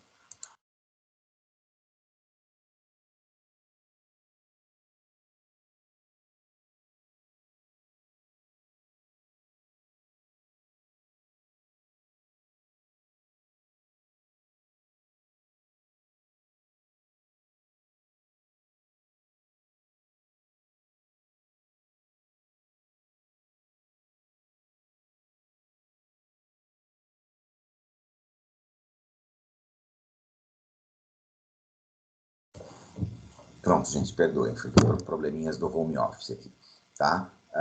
Mas, gente, tecnologia para fazer clonagem humana, brincadeira, tá? Não tô dizendo que um clone humano, hoje, com a tecnologia de hoje, ele provavelmente não conseguiria ter o mesmo tempo de vida que um ser humano natural teria, tá? Existe uma grande... O grande problema da Dolly, da Polly, lá das ovelhinhas que foram clonadas, é que assim, você até clonou a ovelha, e realmente foi uma clonagem genética perfeita, e a ovelhinha que nasceu era realmente 100% clone da ovelha que deu origem, né? A Dolly e a Polly, eram as duas lá, mãe e a filha, né? Quer dizer, o clone e a... Não tem mãe e filho, né? Enfim, o clone e a outra lá. O grande problema é que a ovelhinha que nasceu nasceu com a idade celular da ovelha original. Então, era um bebezinho, né? Nasceu ovelhinha, bonitinha, estava lá, pequenininha, ovelhinha, ovelhinha, ovelhinha, só que a idade celular, as células tinham a mesma idade da ovelha original. Tá? Então, era um ser vivo que, apesar de ser biologicamente recém-nascido, ele tinha células velhas. Então, a expectativa de vida daquela ovelha não era a expectativa de um recém-nascido, mas era a expectativa já de um idoso, de um adulto. Tá? Então, ela já estava nascendo com as células adultas. Era um organismo novo, mas feito com células velhas. Tá? E isso, talvez quando vocês tiverem aula de biologia molecular, de genética, talvez, aí não é comigo, eu não sou professor de genética, tá? Mas quando vocês tiverem aula de genética, vocês devem aprender que existe uma região no final dos nossos cromossomos que são os telômeros, tá? E o grande problema, o que indica para uma célula se ela está ficando velha ou não, é que cada vez que essas células vão sofrendo mitose, vão se dividindo, os telômeros vão encurtando. Chega num ponto que a célula vai ficando mais velha, o telômero vai encurtando, encurtando, encurtando, e aquele DNA se degrada, tá? O que aconteceu com a Dolly é que as células nasceram com os telômeros curtos. E aí elas rapidamente degradaram, então eram células geneticamente velhas. Esse foi o grande problema. Mas que deu certo, que nasceu, nasceu. Tá? Então, dá para fazer com o ser humano? Dá. Um impasse muito grande da biotecnologia, e isso é uma coisa que a gente tem que colocar dentro da nossa cabeça, talvez um dos maiores pontos que a gente tenha com a utilização de biotecnologia são as barreiras éticas, tá? Eu posso fazer aqui uma pergunta para vocês pensarem. Essa não tem resposta porque não tem resposta. Mas vocês acham que seria possível a gente pegar o planeta Terra inteiro, fora de uma pandemia, para testar 7 tecnologias de vacinas diferentes para a mesma doença, se não tivesse tendo essa pandemia de Covid agora? Vamos simplesmente testar 7 vacinas novas completamente diferentes para a mesma doença no mundo inteiro. É ético fazer isso? Não. Não. Tá? Então, gente, eu não estou colocando teoria de conspiração na cabeça de vocês, mas a gente não está vivendo isso? Sim. Tá? Então, é aquilo que eu digo para vocês. A gente tem que levar em consideração que as ferramentas existem. Qual é o tipo de ser humano e o que o ser humano está fazendo com a ferramenta, o que a consciência humana está fazendo com a ferramenta, é outro problema. Tá? Aí é uma questão de consciência individual, coletiva, política, de filosófica, de vida, religiosa, transcendental, do que vocês quiserem. Tá? Mas isso faz parte do nosso dia a dia. Tá? Nossa vida e a ciência permeia todas essas coisas. Então, é muito mais fácil você condenar o alimento transgênico do que você condenar o ganancioso do cara que não está nem um pouco preocupado com o impacto ambiental dele cultivar uma lavoura transgênica que pode dizimar uma população de um inseto, que consequentemente vai dizimar um anfíbio, que consequentemente vai atrapalhar com a vida de uma ave, por exemplo, e você causar a extinção da ararinha azul porque plantou milho transgênico. A coitada da planta transgênica não teve culpa. A má utilização pelo ser humano da biotecnologia, você pode usar para fazer vacina, pode usar para fazer guerra biológica. O que impede do coronavírus ter sido construído em laboratório? Gente, seres humanos constroem vírus em laboratórios geneticamente modificados há décadas. Eu não estou dizendo aqui em aula que o Covid foi feito em laboratório como arma biológica, deu errado, escapou da China e saiu por aí. Não estou dizendo nada disso. Mas por que impede? Por que não pode ter sido? Pode. Tá? Não estou dizendo que foi, pelo amor de Deus, tá? Não estou dizendo que foi. Mas eu estou usando como um exemplo aqui para vocês, porque isso é uma coisa fácil de fazer. construir um vírus mortal e soltar ele no mundo é fácil. Tecnologia para isso a gente tem de sobra. Tá? Então, bom para a gente pensar, tá? Proteína para produção de alimento, não sei o que lá. Os biofármacos também, proteínas terapêuticas. MERC, transferência de interferons, sistema imunológico. A gente tem uns exemplos aqui que são muito para a área de farmácia. Tá? O que o livro que está caminhando aqui para a conclusão dele vai chegar para a gente, né? Para a gente pesquisar, então, primeiro, o que é a esclerose múltipla, tá? O que é a esclerose múltipla, que é uma doença de fundo autoimune que causa danos na bainha de mielina dos nossos nervos, e aí os nervos motores começam a parar de funcionar, a pessoa vai perdendo todo o processo de capacidade de contração e utilização correta dos músculos, tá? E aí pergunta como é que a biotecnologia pode utilizar para o tratamento da esclerose múltipla. É simples, tá? A ideia não é muito complicada. Tá? Então, é uma doença que não tem cura, uma doença autoimune, que não tem tratamento. Agora, o que você pode fazer? Você pode fazer um biofármaco, então você pode fazer proteínas terapêuticas que vão induzir o sistema imune para que eles parem de destruir as fibras nervosas, reduzindo a inflamação causada a inflamação e a perda de função da esclerose múltipla. Tá? Então, aquela situação geradora de problema inicial do capítulo, ela foi colocada aqui para trazer para a gente, para mostrar para a gente um exemplo de um medicamento recente, que é um biofármaco, que nada mais é do que uma proteína que vai atuar direto no sistema imunológico da pessoa que está doente, mas atuar de uma forma específica.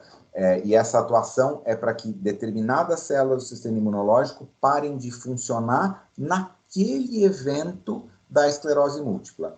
Isso vai dar a cura da doença? Não vai dar a cura. Mas como o sistema imunológico é que fica destruindo a bainha de mielina, se ele fizer isso de uma forma mais lenta, a doença demora mais para evoluir, então você consegue manter o paciente controlado por um período maior.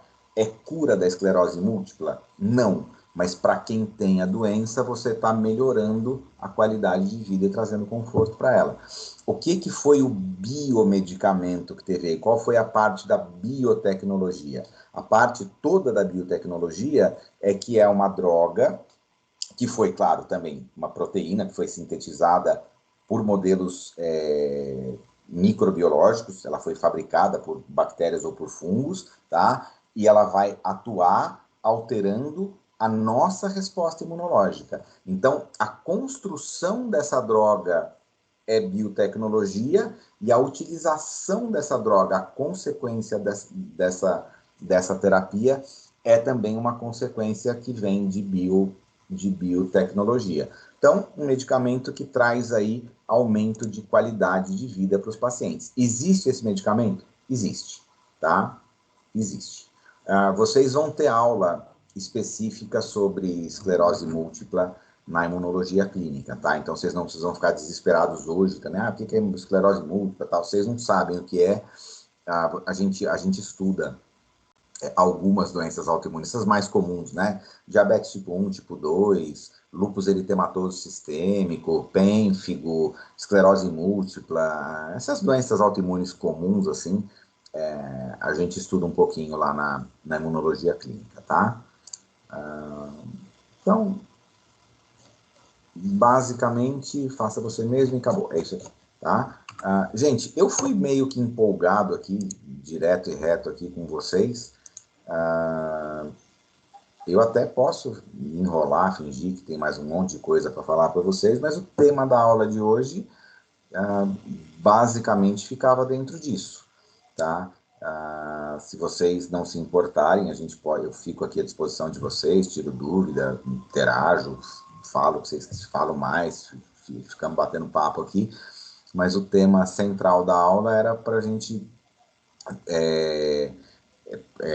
dentro dessa construção da biotecnologia com vocês, era a gente dizer a correlação da microbiologia com a biotecnologia e depois procurar trazer a biotecnologia um pouco mais voltada aqui para dentro da área de atuação de vocês, para que isso tudo comece a fazer sentido dentro das possibilidades profissionais que vocês vão encontrar aí na vida profissional. Tá? É uma das formas que a gente tem de trabalhar numa disciplina básica, que não é uma disciplina profissionalizante como a microbiologia, da gente começar a mostrar a importância também desses conceitos básicos, dessas disciplinas básicas no desenvolvimento de ferramentas que vão ser importantes para o desenvolvimento profissional de vocês. Tá? Então, o recado basicamente era esse, gente. Estou aqui, estou à disposição. Quem estiver satisfeito, eu queria agradecer muito a presença, desejar uma excelente quarta-feira, um excelente resto de semana, sugerir para que sejam curiosos, tenham dúvidas, tenham curiosidades e procurem as respostas, de preferência em fontes de informações sólidas. E para quem quiser ficar aqui, estou aqui à disposição.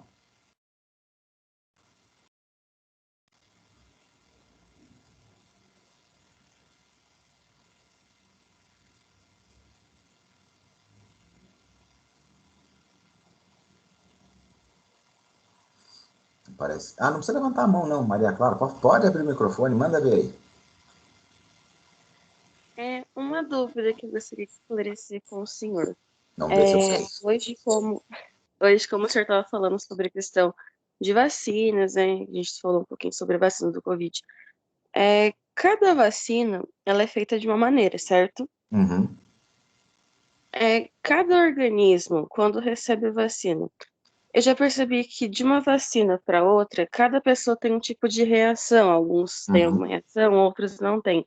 Isso vai depender de cada organismo ou é da vacina em si? Um exemplo. Aqui na minha cidade, teve a aplicação da Coronavac e agora está sendo a AstraZeneca. E a AstraZeneca dá muito mais reação do que a Coronavac. Uhum. Não é Então, isso? Isso, eu queria entender o porquê que daria mais reação. Tá. Assim, se a gente for comparar duas vacinas diferentes, como, por exemplo, a Coronavac e a AstraZeneca, a Oxford, né? Se a gente for comparar as duas, são duas vacinas que são completamente diferentes. A Coronavac, ela tem vírus atenuado. Tá? Ela é uma vacina de vírus vivo. A Oxford, a AstraZeneca, é uma vacina de vetor viral, manipulado geneticamente.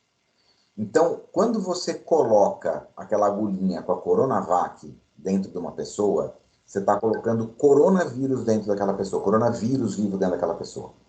Quando você pega o líquidozinho da AstraZeneca e coloca dentro da pessoa, você não está colocando um coronavírus ali dentro. Você está colocando um vírus artificial que foi criado em Oxford, por isso a vacina de Oxford, que ele funciona como um vetor que pode levar vacinas diferentes.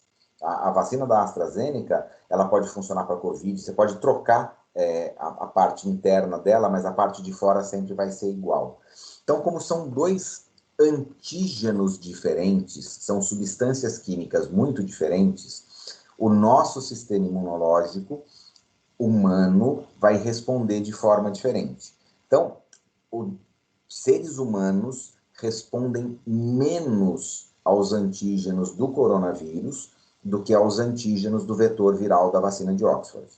Então, se você for comparar duas vacinas diferentes com tecnologias diferentes, sim, você pode ter uma vacina que dá menos reação e uma vacina que dá mais reação, porque são substâncias químicas diferentes. Então, substâncias diferentes, conforme a gente conversou até mais na semana passada do que hoje, podem funcionar como antígenos diferentes. E cada antígeno vai desenvolver respostas imunológicas diferentes. Umas pode ter mais reação, umas pode ter menos. Então, sim, a Coronavac dá menos reação do que a Oxford. Tá? A Oxford é uma substância que costuma estimular mais resposta imunológica e as reações são mais intensas. Mas isso acontece porque as duas vacinas são diferentes. Agora, você pode me fazer a mesma pergunta e pegar assim, eu, Guilherme, e você, Maria Clara, nós dois tomamos a mesma vacina. Você teve uma reação horrível, a minha reação foi branda. Ai, professor, como o senhor é maldoso, o senhor passou bem, eu passei mal. Então tá bom, a minha reação foi horrorosa, a sua reação foi super branda. Por que então que dois seres humanos tomando a mesma doença podem ter reações diferentes? Porque o sistema imunológico de nós dois sempre vai funcionar de forma diferente. Então, tudo o que depende de resposta imunológica, existe muita variação individual. Tá? Então, se você pegar uma mesma pessoa, um mesmo indivíduo, em diferentes momentos da vida, tá? Se você me pegar com eu, Guilherme Dias Pato, eu, verdadeiro, eu, dono desse corpo aqui, quando eu tinha 6 meses de idade, o meu sistema imunológico não era igual quando eu tinha 10, quando eu tinha 18, quando eu tinha 28, 38, quando eu tinha 48. Tá? Então, em diferentes momentos da vida, o nosso sistema imunológico vai modulando. Em diferentes indivíduos, então, é muito pior. Por isso que uma mesma doença autoimune pode ter sintomatologias completamente diferentes em duas pessoas. Tá? Então, com relação à pergunta que você me fez, para não ficar aqui divagando e prendendo você até depois de amanhã, vacinas diferentes podem ter reações, primeiro, porque são substâncias químicas diferentes. E aí o nosso organismo responde diferente para cada uma delas. E segundo, duas pessoas diferentes podem ter reações diferentes à mesma vacina, porque o sistema imunológico de cada um de nós é muito individual. Tá? Então, eu acho que talvez essa seja a melhor forma de responder. Uhum, certinho, muito obrigada. Imagina.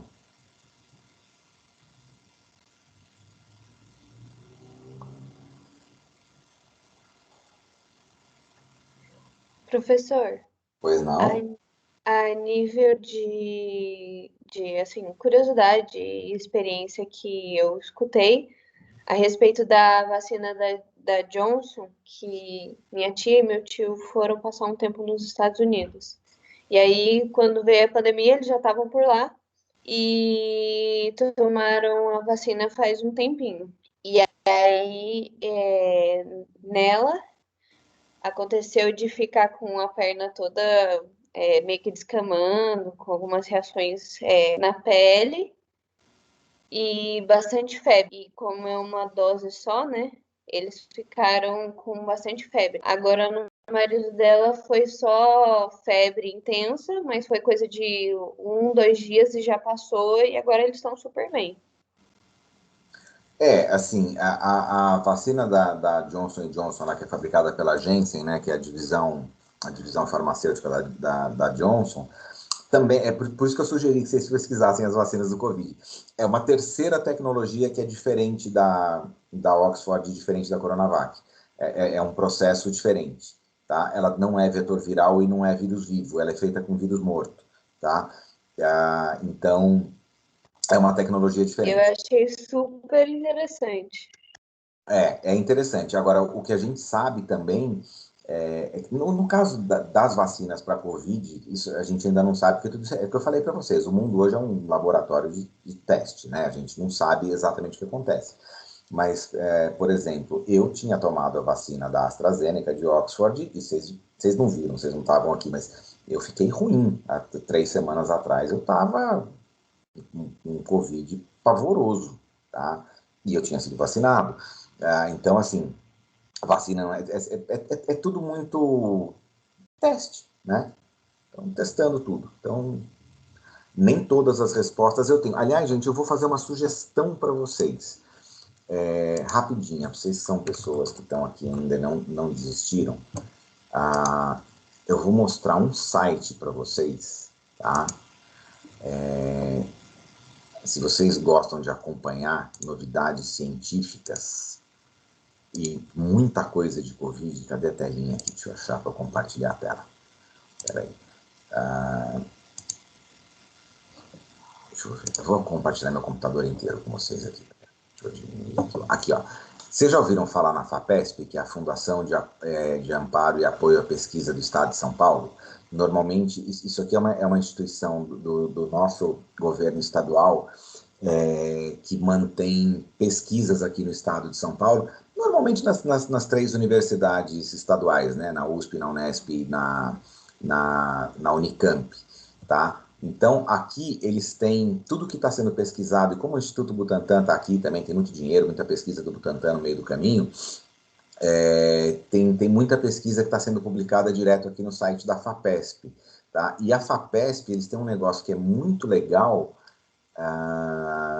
que você assina uma newsletter e eles mandam para vocês no e-mail. Quer ver? Deixa eu abrir aqui. Chega no meu e-mail do Terra, deixa eu ver se tem alguma coisa da FAPESP para mostrar. Aqui, ó, agência FAPESP, ó, tá? A gente recebe no e-mail, todo dia eles mandam. Então, aqui, por exemplo, ondas de calor estão se tornando mais letais, alerta pesquisador. Então, pico do calor na França, não sei o que lá. Vírus que atacam bactérias podem reduzir contaminação de tubos usados em ventilação mecânica. Então, pesquisa. Aí, se vocês querem ler aqui, ó, vídeo webinário do impacto do Covid na educação. Tá? Então, por exemplo, esse aqui é legal, ó, bactéria que reduz a contaminação no tubo da ventilação mecânica. Você clica aqui, ele abre direto o site da agência FAPESP e mostra a pesquisa inteirinha para vocês, inclusive com um artigo publicado. Quero ler o artigo inteiro. Vocês têm o artigo inteiro publicado aqui. Então, deem uma olhada aqui no site da FAPESP, tá? Que tem bastante coisa extremamente interessante, e acessem também o site da agência FAPESP. Esse da agência FAPESP aqui é legal, porque tem muita informação científica e vocês conseguem receber isso no e-mail de vocês, tá? Fora informação científica, agora fica a dica para quem ficou aqui também até agora, bolsa para doutorado, bolsa para mestrado, oportunidades de estágio, escolas de engenharia, processo seletivo para docente. Então, ó, oferta de emprego aqui, para emprego na USP, na Unesp, na Unicamp. Se vocês quiserem ser pesquisadores, fazer mestrado, doutorado, gente, FAPESP é porta de entrada para a USP, Unesp e Unicamp, tá? Aqui, ó, notícias sobre coronavírus. Então, eles têm as pesquisas mais recentes, ó, tudo aquilo que vai sendo publicado, e claro, que eles puxam sardinha para os pesquisadores que têm vínculo com a FAPESP, né, vai sendo publicado aqui. Então, são 2 sites que são interessantes para vocês conhecerem. O site da própria FAPESP inteira, tá? E a agência FAPESP, que é a parte onde divulga mais. Aqui na agência FAPESP, vocês conseguem cadastrar o e-mail de vocês, e vocês recebem as notícias por e-mail, tá? Super interessante isso aqui, tá? E detalhe, é tudo de graça, viu, gente? Não precisa pagar nada. Então, isso é o que eu falo, nem tudo que vem do governo pode ser horroroso. Isso é coisa boa que vem do governo, tá? A FAPESP divulga bastante coisa interessante. Espero que isso sirva de dica para vocês. Para biomédico, isso é ótimo, tá? É ótimo. Tem informação científica nova aqui de tonelada. Super legal.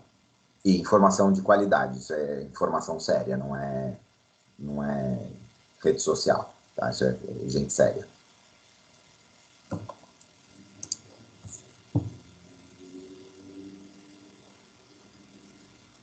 Mais alguém quer fazer algum comentário? Tem algum assunto que queira trazer, quer aproveitar? A gente tem tempo, gente, se vocês quiserem.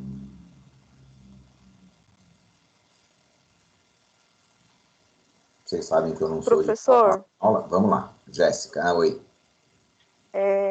O senhor falou que tomou a vacina AstraZeneca. Uhum. Na minha família, deu positivo. Testou positivo a minha mãe, tem 60 anos, a minha irmã, que tem 20, e a minha avó, que tem 83. A minha avó tomou a AstraZeneca também. Com 83? Com 83. Nossa senhora, que eles não estavam fazendo em gente com mais de 65 por causa da reação, mas coitada da sua avó, mas tudo bem. Mas nós ficamos bem preocupados com ela, porque ela tem bronquite E a maior preocupação foi ela. E a minha irmã teve complicações por conta do Covid de 20 anos. E a minha avó não teve nada. Ela não teve reação quando tomou a vacina. E não... Nada. Até o médico ligava todo dia para monitorar, para ver como é que estava. E ela não apresentou sintoma nenhum. E aí era muito... Ela falava assim, nossa, que coisa, né? A caçula tá doente e eu não sinto nada. Aí é o que o senhor falou, né? De sistema imunológico. Varia muito de pessoa para pessoa. Varia demais. Demais. E quem nós achamos no começo que não ia apresentar sintoma nenhum era minha irmã, por ser mais jovem, por aparentemente ter mais saúde. Mas olha, Jéssica, se você for encarar isso como uma cientista, que é o que a gente está fazendo aqui, você está certa. Crianças costumam não apresentar sintomas, adolescentes e adultos jovens, né, geração de vocês aí, 20 e nada anos, sintomas brandos, adultos de meia idade, adulto, padrãozão, onde eu ainda não posso parar na vaga de idoso, não cheguei nesse ponto ainda,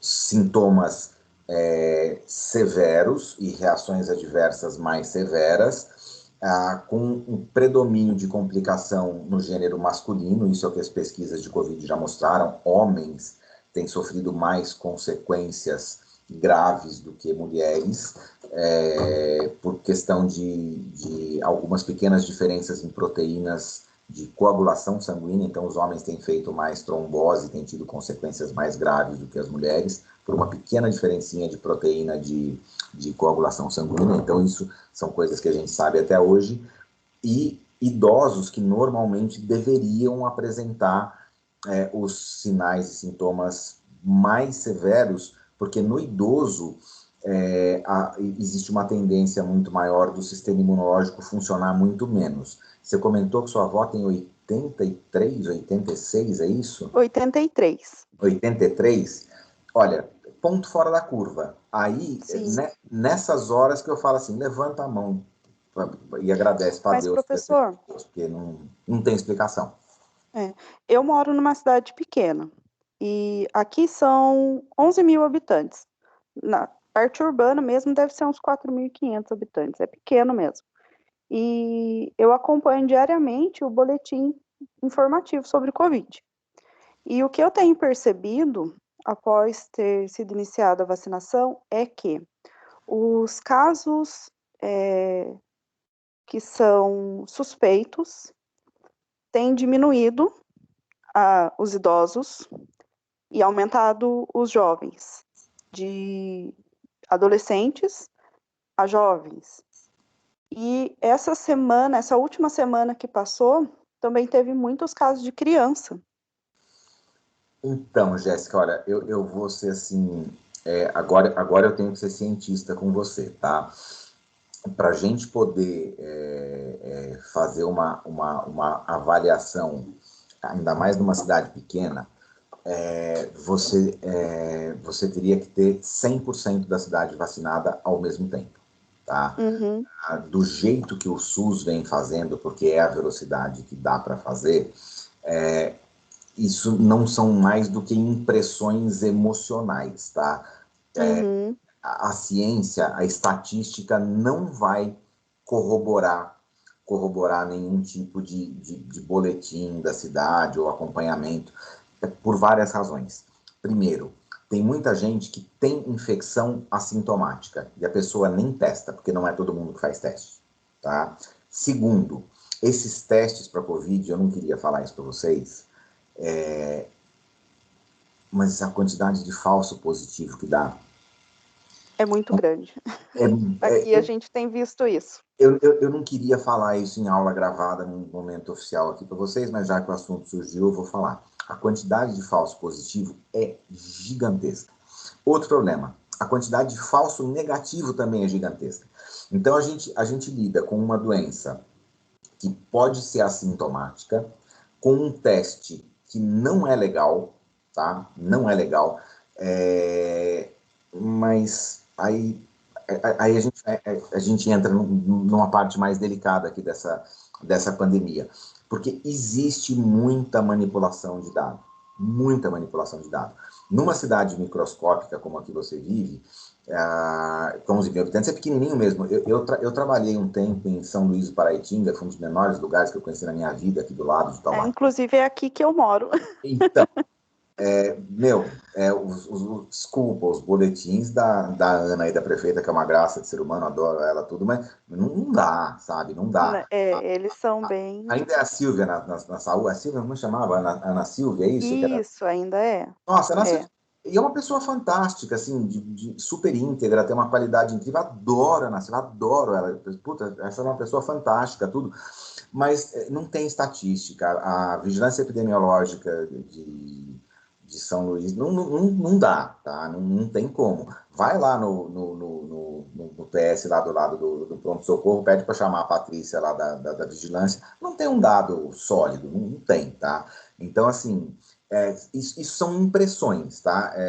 Por acaso foi São Luís. Eu fui funcionário da prefeitura, trabalhei anos aí. Fui dentista em São Luís um tempão. Assim, a página do Facebook que não confia nessas informações, porque elas não têm embasamento científico. Para a gente poder observar efetivamente vacina, você precisa ter, no mínimo, 1/3 da população já vacinada em diferentes faixas etárias. Aí você vai começar a observar o impacto da vacinação. São Luís tem uma vantagem, a equipe de saúde é extremamente dedicada, tá? Eu adorava trabalhar aí, o salário era muito baixo, por isso que eu saí, mas eu adorava trabalhar aí, achava o máximo. Mas enfim, não estou aqui para discutir salário com vocês, mas o que acontece? Eles têm uma agilidade para fazer os processos de vacinação muito rápidos, então eu imagino que em São Luís deva ter se vacinado muito mais gente do que, por exemplo, aqui em Taubaté. Vocês devem estar com muito mais pessoas vacinadas, eu não tenho os números, tá? Mas as coisas aí acontecem de uma forma muito ativa. Então, precisa ver os números, tá? Mas tem que fazer uma análise estatística. Sem análise estatística, é o que eu falo, é ciência de rede social, aí não dá. Sim, entendi. Tá? Então tá bom. Obrigado, professor. Nada. É saudade de São Luís.